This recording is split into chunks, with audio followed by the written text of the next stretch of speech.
এখন সব মানুষের হাতে একটু অর্থে টানাটানি চলছে, প্রতিটা মানুষের হাতে।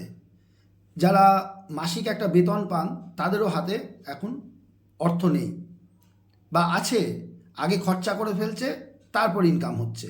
এরকম হচ্ছে বহু মানুষের ক্ষেত্রে। এবং আপনারা লক্ষ্য করেছেন শেয়ার মার্কেটে বিশাল একটা ধস নেমেছে। এর মূল কারণ হচ্ছে বৃহস্পতি।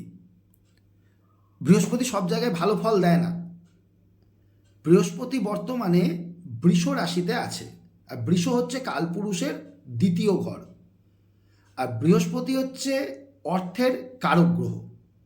কারক গ্রহ কারক ঘরে কারকতা নষ্ট করে, এটা যারা জ্যোতিষ চর্চা করেন তারা প্রত্যেকেই জানেন।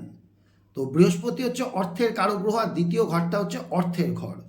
সেই জন্য আগের বছর মে মাস থেকে, অর্থাৎ 2024 সালের মে মাস থেকে বৃহস্পতি বৃষ রাশিতে ঢুকেছে। তারপর থেকেই মানুষের হাতে অর্থের একটু টানাটানি চলছে। নভেম্বর 2024 থেকে বৃহস্পতি বক্রি হয়েছে, আর এটা থাকবে 2025-এর 5ই ফেব্রুয়ারি পর্যন্ত বক্রি অবস্থায় থাকবে। বৃষ থেকে বেরোবে না বৃহস্পতি। বৃষ থেকে বেরোবে কবে? 2025 সালের 15ই মে।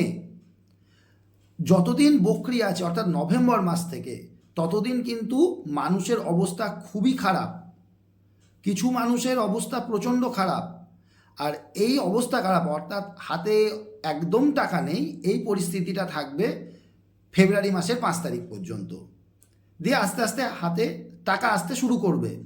আর 2025 সালের মে মাসের পর, অর্থাৎ 15ই মের পর বৃহস্পতি যখন বৃষ থেকে মিথুন রাশিতে চলে যাবে বা গমন করবে, তখন মানুষের হাতে প্রচুর পরিমাণে অর্থ আবার আসবে।